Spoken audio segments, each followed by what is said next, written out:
Josh Striggle, and I represent College of Central Florida on the Distance Learning and Student Services Members Council. And we've got just a couple of more sessions for you before we let you go get on the road or out to the beach. So our next presenter is Ethan Senack, and he is a longtime student organizer and political campaigner. He's currently working as the outreach manager for Creative Commons USA. So let's welcome Ethan.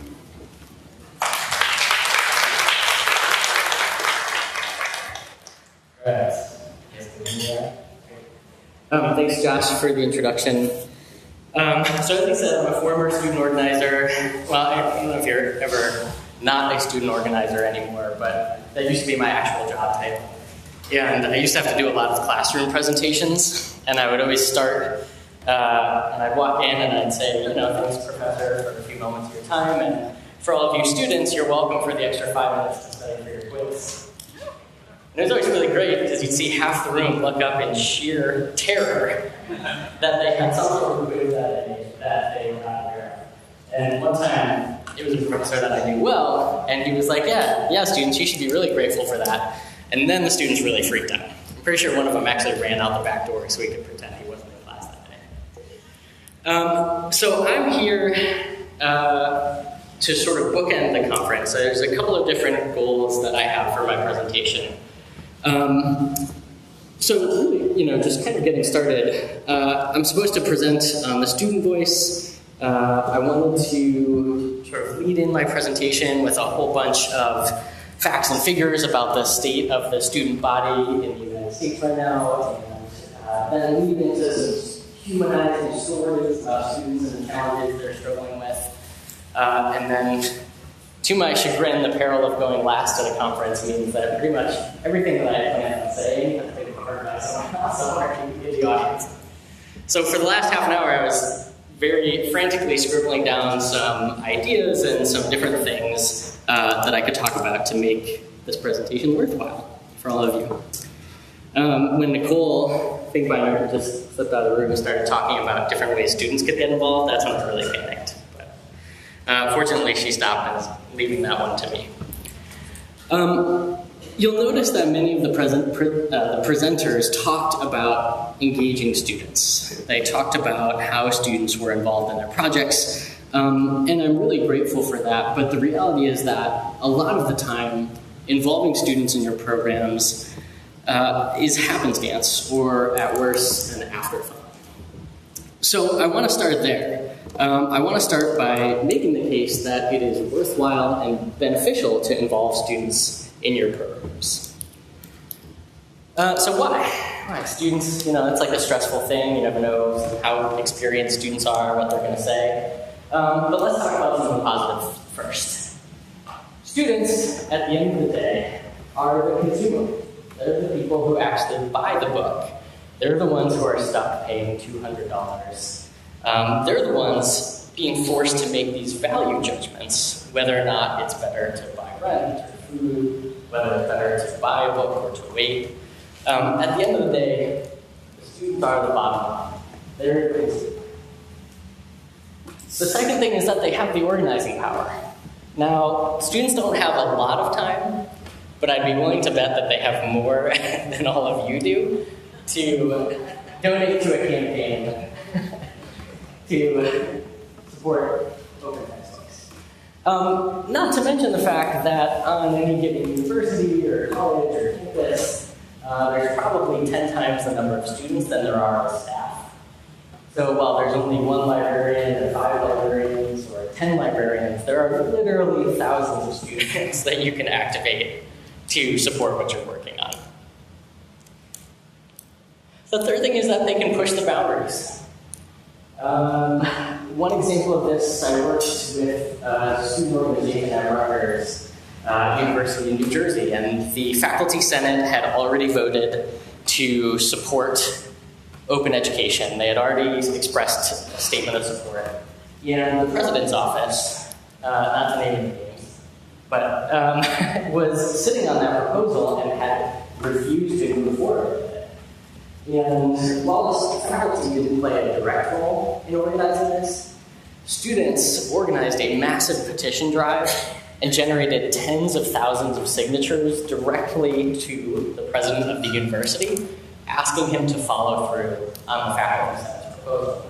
And within a month of those petitions being delivered, the president announced to great fanfare a new OER initiative on the campus.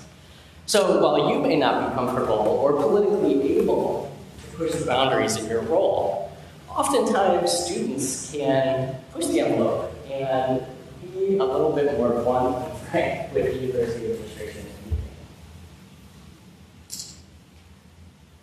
Just on a more practical note, students often know and see things that the rest of us miss.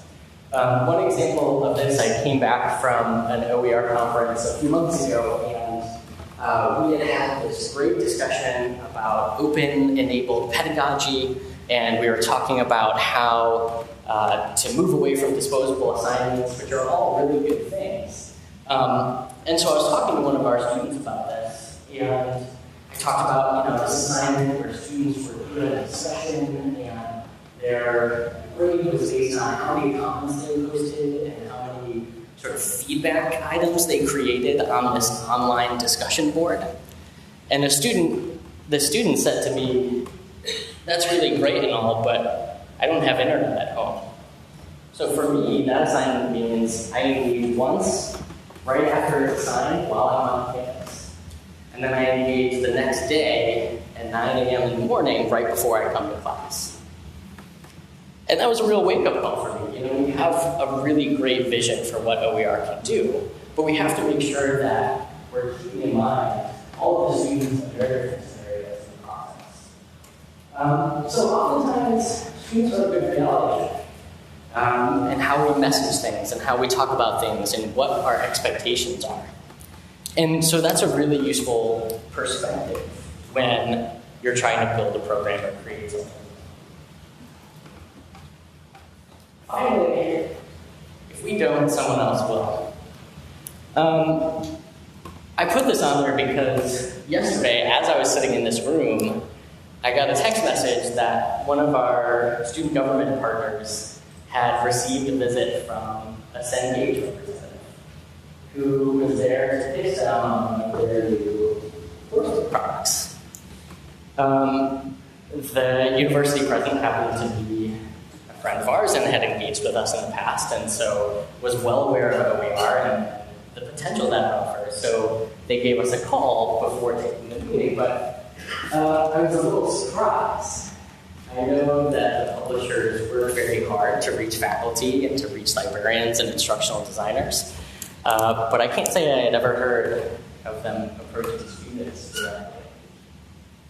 And that goes to show how well student organizing has worked in support of open textbooks and open educational resources. Student governments around the country have passed statements of support and policies endorsing OER. So I think that's an endorsement of the work that we've been doing, but also something to be careful of as we move forward. So these are the key things, these are the key reasons to involve students in what you're doing. The next question is how. Right? You all have your jobs. You all work on various different projects. You have a million different responsibilities. The idea of going out and finding some ways to get students engaged might seem intimidating. So here are some really quick ways that you can get students involved on your campus. The first one is to collect student stories. I would have had a bunch of great examples of these, but Dave had some great videos. Nicole had some. Everybody had some really awesome examples of student stories. Daniel wasn't in the room there for your presentation, but Daniel has a great story about a woman who was finally able to afford braces for her daughter because she didn't have to pay for textbooks for a semester after she joined the Z degree program. So student stories are powerful. They put a human face on things. I permitted myself one example. This is from a report called On the Verge, which is by the Institute for College Access and Success. They interviewed a bunch of community college students, and it's stories like this that take that 10,000-foot picture and bring it down to a human level that we can understand and we can empathize with. You know, it's really easy to talk about $1,200 in estimated student budgets or a $200 textbook. But when you hear from a student that said, I have $200 of income, like Dave was talking about, I can either spend it on gas money to get to campus, or I can spend it on a textbook for my class. That's a problem. That's something we can identify with. So it's not that hard. You often have access on campus to student listservs. You can ask your student government to send out an email to your student body.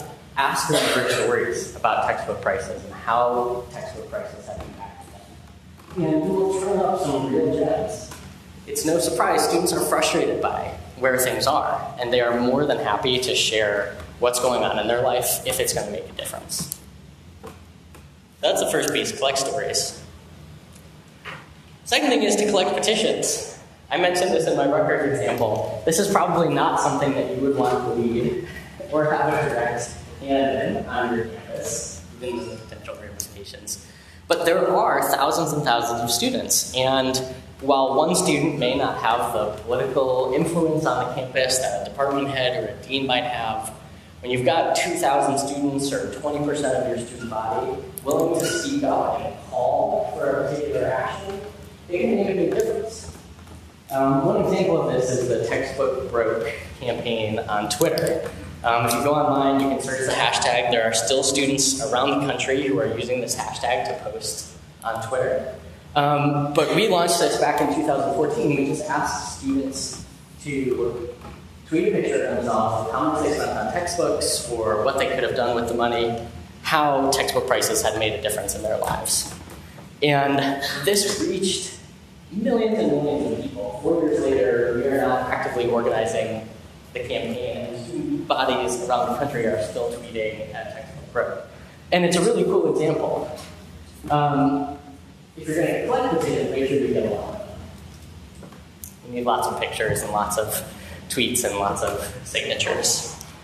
In one particularly fortuitous instance, some of our students were tabling on campus, and they actually tabled the president of the community college that they worked at.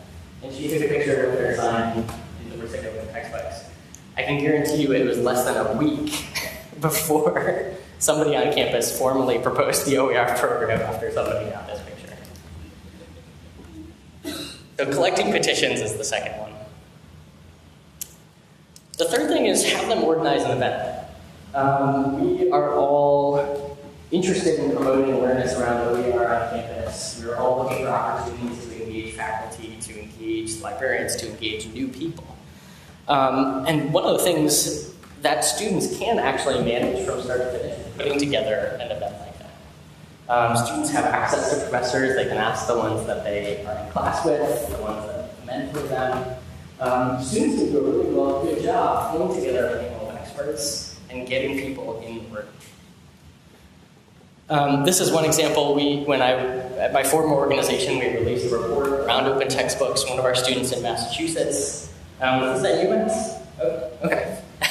At UMass, helped pull together a panel about open textbooks, and she was also one of the main speakers and presented her in on how we're so this is something that's really great to hand off. If you find a good student, this is something that they can run and actually take off of your plate, so you don't have to stress about it as much. That's 3. The fourth one is intimidating, I imagine, but it's to connect them with media. This goes back to the original point I made about students being the face of this issue.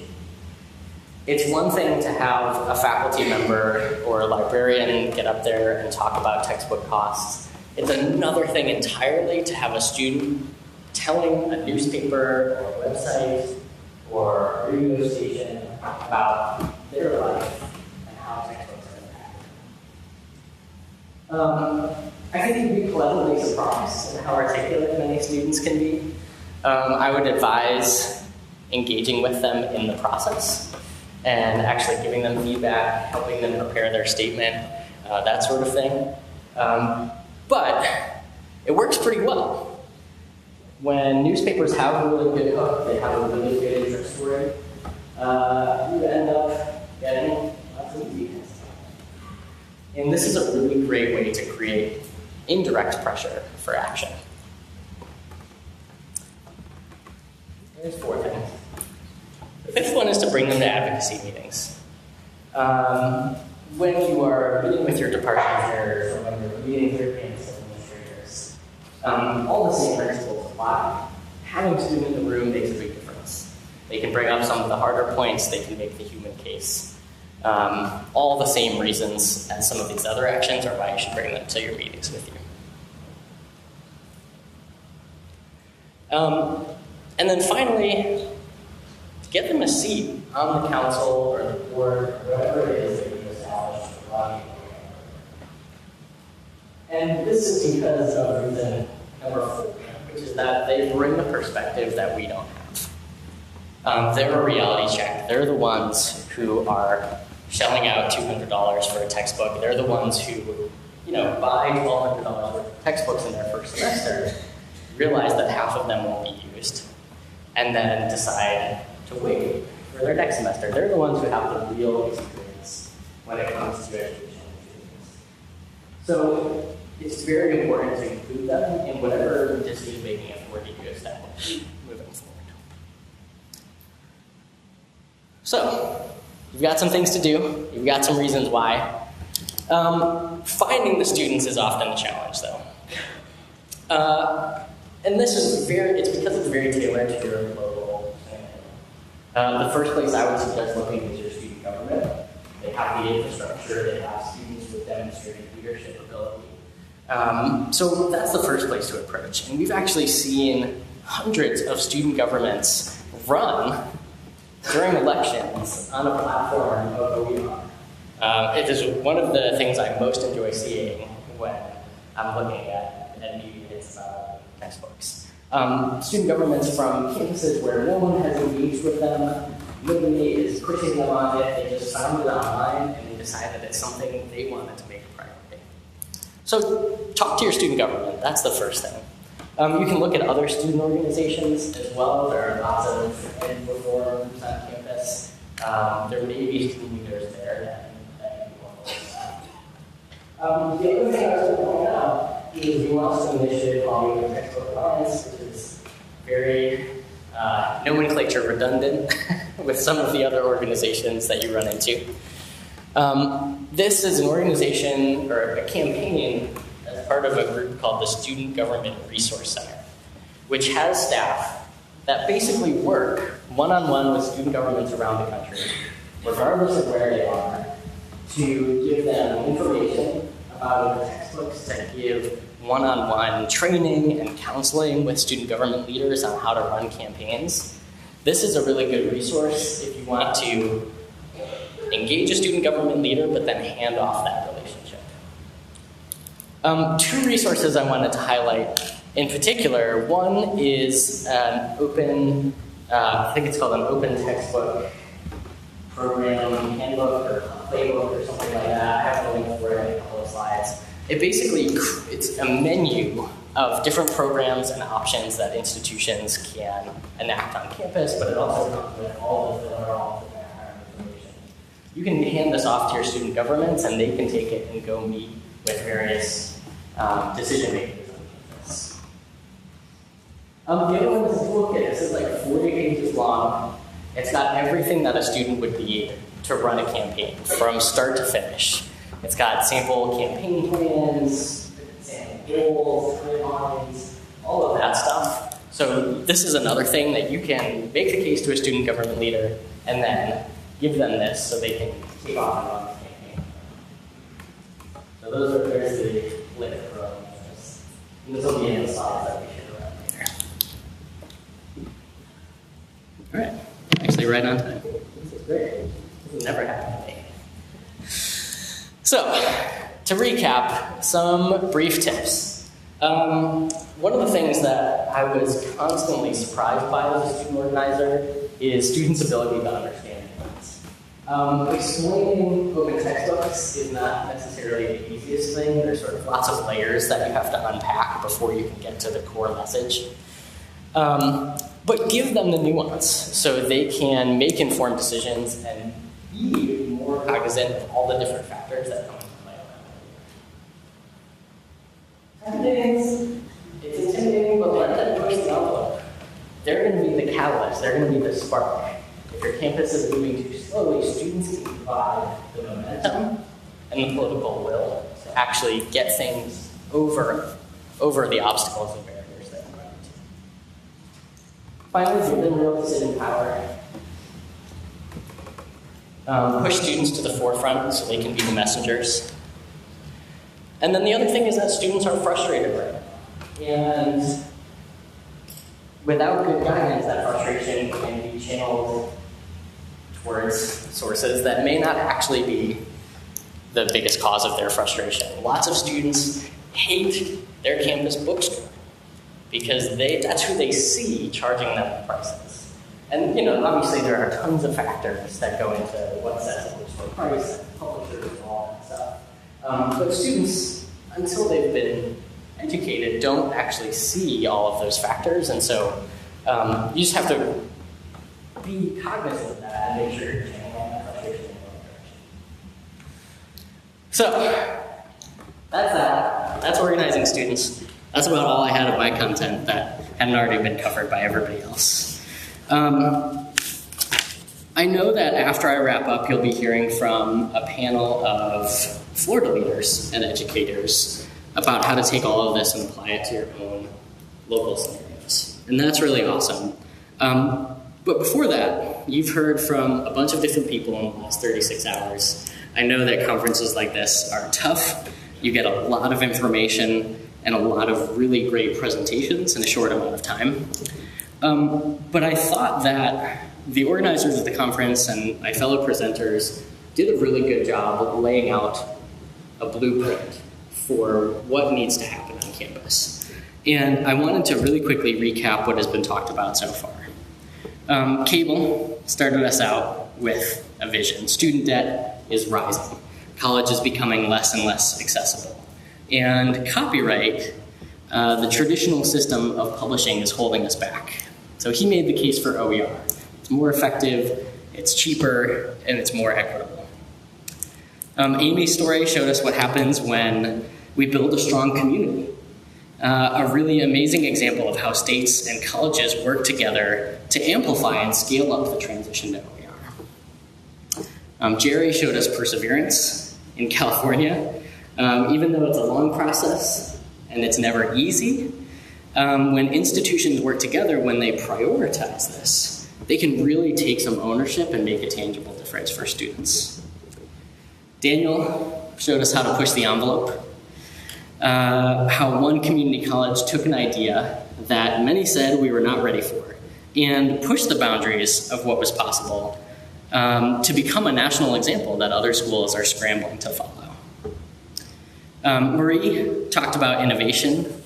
Her school saw a community of students that wasn't being served by the traditional system, and they decided to invent and reinvent themselves to do what was right for their students. Marilyn showed us how to lead. Her institution, her library, saw what was happening on campus and decided to take action. And as a result, they've saved their students millions and millions of dollars. Earlier this morning, Dave showed us the human side, showed us the impact of the broken market. His title hints at one of the biggest challenges today, which is making the case that education should be a public good, not just a personal responsibility. And just before me, Nicole showed us how to meet people where they're at. Having a grand vision for the future is really important, but you have to bridge the gap between now and that vision. And look at the success OpenStax has had as a result, $300 million saved. So when you combine all of these things, you've got a really incredible blueprint for a successful OER project, something that really maximizes the potential of open education to democratize learning. So that's it. That's the note that I want to leave off on. I just want to close down by extending my thanks to the conference and to all of you who have been here with us. for the last couple of days, and wish the best of luck to all of you as you take this back to your own campuses. So thank you.